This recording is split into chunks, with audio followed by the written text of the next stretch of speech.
I love football, and I missed the Bills game to watch Him, produced by Jordan Peele, and I felt like it was a fair trade. Tagline keeps it a milli when it says greatness demands sacrifice. Our protagonist in this film is Cameron Cade, a young prospect who gets the opportunity to work out with the current GOAT of the NFL. Isaiah White, played by Marlon Wayans, is essentially the Tom Brady of this universe. Isaiah takes Cameron under the wing and shows him the price of greatness. The first half of this review is spoiler free, and I'll be sure to put a warning when we switch over. This film is categorized as a horror film, and let me tell you something. I am not a fan of scary movies, but I don't know if I'm just growing up or these films just aren't as scary as they used to be. If we're talking fear factor, I'm gonna put this film right underneath Sinners. I didn't think Sinners was that scary either. To set your expectations nice and neat, this is a Jordan Peele film. And what that means is that it is a psychological horror. There's gonna be symbolism, cultural references, and that you're gonna have to read in between the lines. If you walk in there with your mind open to realize that you're not watching a football movie,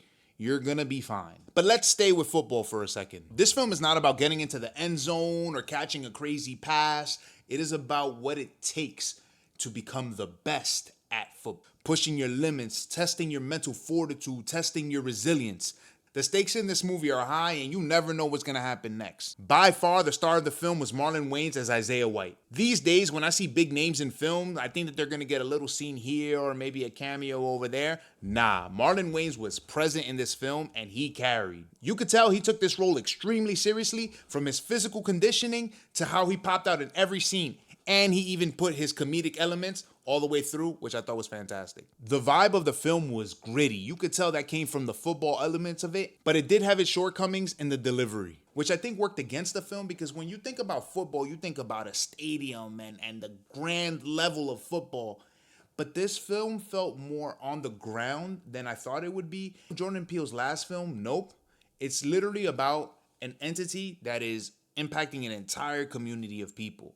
This film is about the self. It's about you as a person wanting to be the best. You as the person having to pay the price, and how these outside elements impact you on a spiritual level. I'll expand much more on that on the spoiler version of this video. Him has a runtime of 1 hour and 36 minutes, which I think is very good for a movie of this scale. It closed everything that it needed to, and it got to the point pretty quickly. Before I pop this film into the millimeter, I think that this film is about personal taste. For me, as somebody who enjoys football, athletic culture, pushing yourself to the limits, and even trying to be the best, and I was able to follow along, and it resonated with me as an individual. But for somebody who's trying to find a horror film, or you're trying to really watch a sports film, or anything of that nature, it might not really sit well with you like it did with me. This will go down as another one of Jordan Peele's film that divides the fan base. But I am sitting on the side that enjoyed it. With all my yapping out the way, I'm gonna give him an 8 out of 10. This film is being shown in IMAX, and I love Jordan Peele.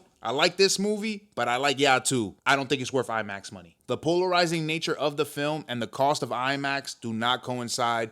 I don't want you to roll a dice on it. Check it out if you want. That was a spoiler-free portion. Everybody that was here, I appreciate y'all. I'm diving into spoilers in 3, 2, 1. I'm gonna sit back.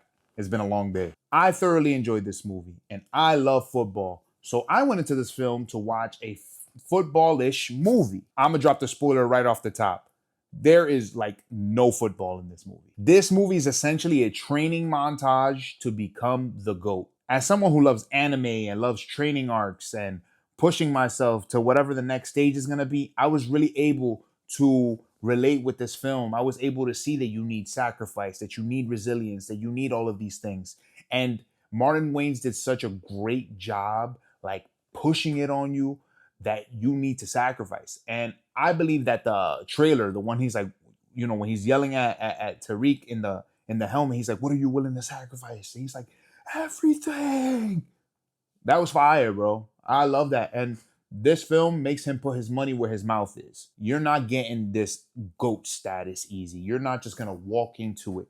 Another element of this film that I loved was athletic culture and how difficult it must be for people who are athletes, especially really good athletes, to manage the pressures of their life, to manage their families, and to manage these top tier expectations. It's heartbreaking. You see these young people become cash cows for their families and for the people around them. And you find out at the end of the film that this kid's dad sold him out. Jordan Peele takes us behind the curtain into this culture of ownership with the teams, and then he also is going to teach us a lesson. He tells us about the core of football and where it originated. It's always good, he's always going to teach you something, and that's why I enjoy his films, because it's not just about the viewing experience, it's about the background of it.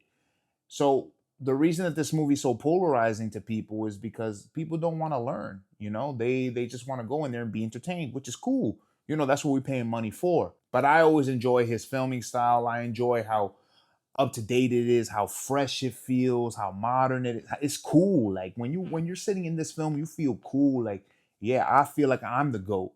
And so I enjoyed the film through and through. But I was with my shorty, and there were parts of it that she didn't enjoy. She was like, "Oh, I felt like it was pretty steady all the way through." And I'm gonna tell you, that was also a big negative to the film. There's no big moment. There's no big moment. There's a few impactful moments, but if you're waiting for like an explosion in this movie, there is none. It is a slow burn. At times, it'll spark up just a tad. What this film was missing was a real Marlon Wayans, Tariq one-on-one like football game. Maybe like a little skirmish, like they would have got some guys here, some guys there, and be like, yo, let's go at it. But that doesn't happen. If I'm keeping it a stack with y'all, if I'm keeping it a milli, you don't even see Marlon Wayans throw a football, which I think was a huge miss. He got in good conditioning. I think that they could have worked it. Something about the film just kind of gave me like there was a budget cut, like they lost some money because it was super short. And also, the trailer shows a lot of scenes that are not in the film. I gave it an 8. When her and I walked out of the movie theater, I said I'd give it a 9. And she was like blown away. And then after really sitting down, I was like, okay, that does make sense. You're not going to see Get Out. You're not. You also got to be ready for the biblical references. There's a lot of it, but it's right on the nose. And actually, the end of the film, I was really upset. I know it was a good decision, especially with the way that, people watch films now. At the end of the film, one of the guys there, he literally breaks down the entire storyline. Like he tells Cam, yeah, we set you up from when you were born, your dad sold you out. Like straight up exposition straight to your face. And I was like, wow, like they just gave it up. But hey, man, I think Jordan Peele, you got to do what you got to do, bro. So I get it. I like the movie. I think y'all should check it out. Don't watch it in IMAX. It's cool, but I don't think you'll really feel much of the elements there. I don't think it will make that much of a difference. And IMAX is expensive. But yeah, that's all I got. I appreciate everybody who stood here to the end. And yeah, love y'all. Let me know in the comments what y'all think. Holla. Peace.